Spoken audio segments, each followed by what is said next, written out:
Good morning again, and welcome to day 8 on our vlog series. Today we're starting a new series within our series where we want to talk about the 7 key areas that SoulFullHeart gets into and make an introduction to that. And we're also experimenting with, today's actually a day where we're heading out to do a paint job, where we're off to paint someone's trim, and so we're up earlier in the morning. You probably noticed that our set has a little less natural set has a little less natural daylight. And that we're a little groggier. Yeah, what is it, about 7 o'clock this morning? 6:47. 6:47. And so far we've been doing these in the morning. It's been really part of our growth process too, is to show up for this each day. But we wanted to, something that really grounds SoulFullHeart is the 7 key areas. That it doesn't just span, typically so many spiritual works focus on one thing, or emotional things focus on one thing. And we really feel that there's 7. Recently it was 6. It was started at 5. It started at 5, Well, but recently it grew to 7. I was going to set this up that last fall we were doing our radio show that we did on Sundays, and we still have the archives for those, and those are great to listen to because we cover pretty much all of the major pillars of what we offer, or topics. And you can listen to hour-long conversations, also with Christopher, who's hosting it. And as I was thinking about that, the shows we were doing, I don't know, sometimes these ideas, they just kind of come, right? They just arise. And, you know, it just kind of occurred to me that there are 5 areas that we were covering in SoulFullHeart, and we were doing it intuitively and just naturally in responding to people. And rather than be tied or bound or constricted by just being able to go in one area, as therapists are or as pastors are, we really wanted to be able to go where people needed us to go, where were their immediate needs. Because that is being a sacred human. All of it is sacred. So we came to that, of course, we were helping them with the emotional area of their life and the spiritual area of their life.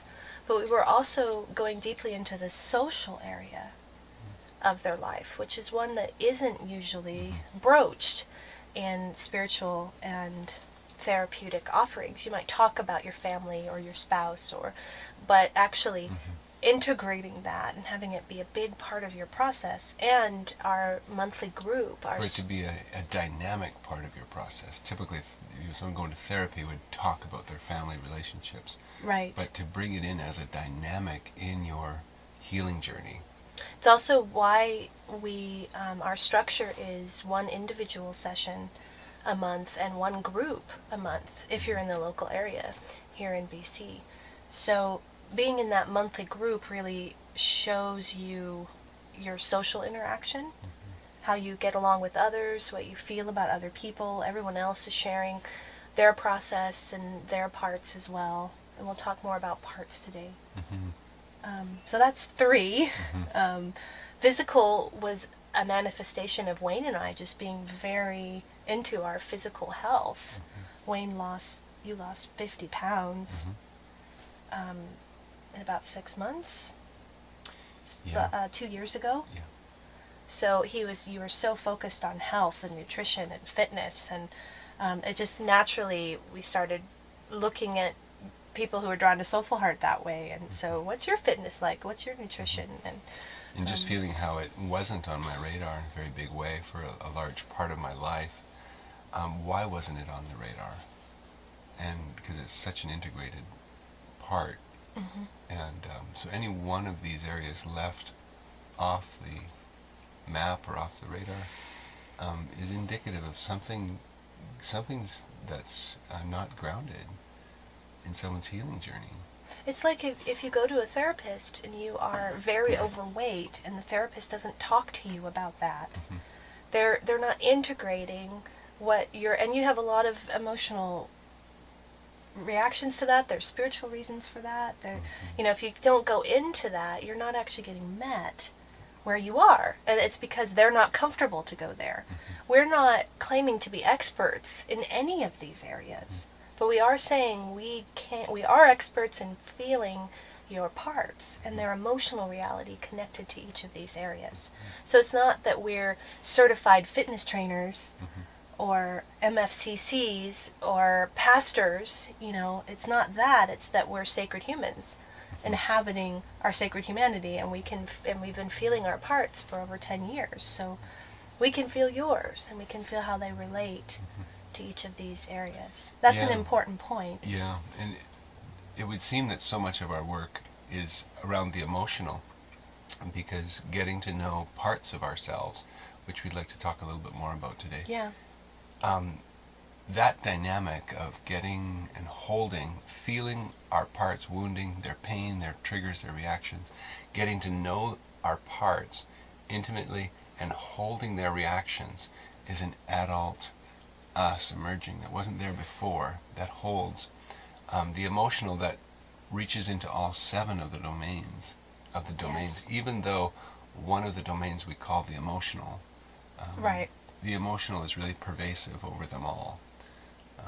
That's right. Someone who's seriously overweight has a ton of emotional reactions, blockages, things they're not in touch with, medications going on to make life safe, predictable. Or someone who, and this was our experience, people come to us and they're really unhappy in their jobs.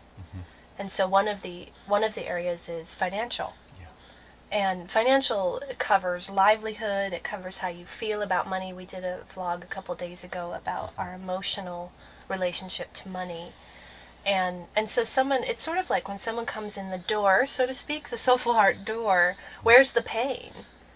You know, and if they're leading with, I'm so unhappy in my job, we need to be able to go there, not as career counselors, but just feeling what their parts, why did you draw this job? What does it represent? What is it recapitulating for you? What are the dynamics? It's a great doorway, that might take a year. Doorway into the emotional. That might take a year to negotiate with your parts to actually leave that job. But then that's where we would meet you. Or if someone comes in very unhappy in their marriage, oh, we don't, we wouldn't say, no, we don't do that. We just do spiritual work with you. No, we dive in. Okay, so how do your parts feel about this, about your mate? And hopefully both of them are in together. That would be ideal. So I want to make sure I get through all 7. Right. We've got 5. We recently added mental and environmental. So, did I really cover them all? I think I did. Mental, we wanted to acknowledge the mental body and mental acuity and capacity. And also because, in my experience, especially in men, it tends to be the overdeveloped area of our lives. And a large part of that is because our culture indoctrines us in it. Our educational system is all about academic and mental achievement. So you're not getting, even though they try with their PE classes and their music classes, and it's really much more about how you mentally associate with the world. So acknowledging the mental area of our lives as key, but not as crucial as it's been made. It's interesting because so many of these areas are neglected of the 7. The mental tends to be over-inhabited. Right. To the exclusion of the emotional. Yes. That's right. And so. Especially in men, and again, it's not there's any fault in men. It's that's been the conditioning. Is the think, don't feel, and even a lot of the emphasis in particularly New Thought, in the New Thought movement, is about controlling your mind and changing your thoughts, change your life. And there's aspects of that are true. I mean, paradigm shifts are, I've been working with people for over 15 years, and a paradigm shift, we're bringing you one right now. We're asking you to shift the way you think about your life to see it through these 7 areas. And then we're also bringing you the huge paradigm shift of parts. Starting to feel yourself as parts, and that there's a false self there at the core. So they're very important paradigm shifts, but we're saying it goes so much deeper than that. You can change your thinking, but it doesn't change you at the root cause level where the emotional pain is. It's almost every healing modality and spiritual practice, if we get them down to their most common denominator, they have a prescription for you. Here's something you need to do, here's a different way you need to think and feel. Or here's a drug to take. Yeah, it's overlaying something on. There's something wrong, and here's essentially a fix, and here's the results you can expect. And even though if we're talking about the physical or the livelihood, immediately just introducing those categories can make people think, oh wow, we're gonna, this is, I don't think I can take on that much overhaul of my life. And it's not an overhaul of your life at all in that sense of fixing something that's broken. It's identifying these 7 areas as a holism, as they're not separate. We call them distinct. That's a mental exercise to delineate them like that. They're completely interrelated. There's no separation between them. But our minds will do some filing and look at them through these different lenses. But that's a tough one for people to feel, that no, we're not going to fix. You have this ache of your job or this ache of being in a dead marriage. We're going to feel our way through that, and then in feeling your way through it, you will be able to make choices. It is about making practical choices. Yeah. I want to make sure I don't forget the last area that we run out of time. Okay. So that we recently added environmental, and environmental covers how we feel about nature, how we feel about animals, how we feel about what's happening environmentally in the world. And that's becoming, I feel like that's an area that can be quite underdeveloped in people as well, when it's actually meant to be a very full area of our lives. And I believe the Divine Feminine supports that too. Yeah. That we are one with our environment, and there's no, again, that false separation that's perceived between us and the world isn't true. Anything we do to the world, we do to ourselves. And there's a conscious, instead of fixing, there's a consciousness awakening. I call it an emotional consciousness awakening in each of these areas. That's really what happens. And from this emotionally conscious place, you just make different choices than you would have. Whether it's your diet or your mateship or your job or any of the areas, or how you relate with God, it just transforms and shifts. Because when the emotional body shifts, we feel that everything in our life is patterning after what's true in our emotional body. So as our emotional body, our parts are felt with their triggers and charges and reactions, the structure of our life trails behind, and it really effortlessly changes. For me, going to embracing my diet and my exercise and the physical condition of my body, it was just something that just naturally arose for me. It wasn't like, oh boy, this really needs a new. You were ready emotionally. I was really quite surprised by it, and it's still, to part of me today, it still feels strange that the desire just arose out of the woodwork, and it was something I could not do.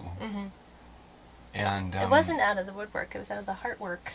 Yeah, but it just coalesced in my process where I couldn't not naturally give myself to this, and it took time and effort and focus, but it was just supported by my process and self-love emerging.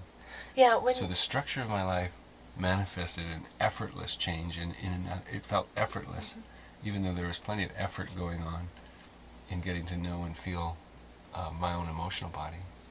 Yeah, and I just wanted to, because I don't know if we've said this directly, that when we're in session with people, what we're doing as facilitators and why we feel you can't do this alone, this awakening of your emotional consciousness, is because you really the parts need to be felt by another person who's felt their parts, who has an emotionally porous heart. to feel them. And you can't fake that. That's what I always say. The parts know, and you can't fake it. So we really need someone to facilitate that process for us, so that we can see ourselves.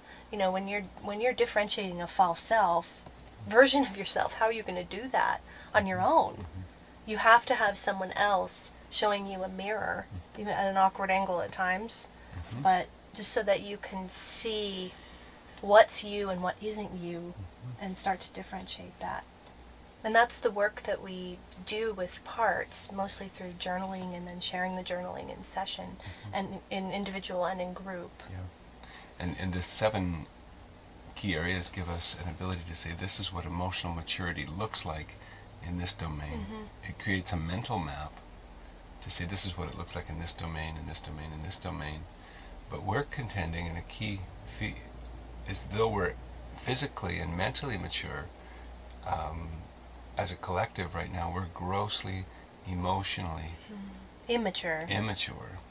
So we have a new... And spiritually immature as well. Yeah. And so growing and up... physically immature, and environmentally immature, and mentally immature.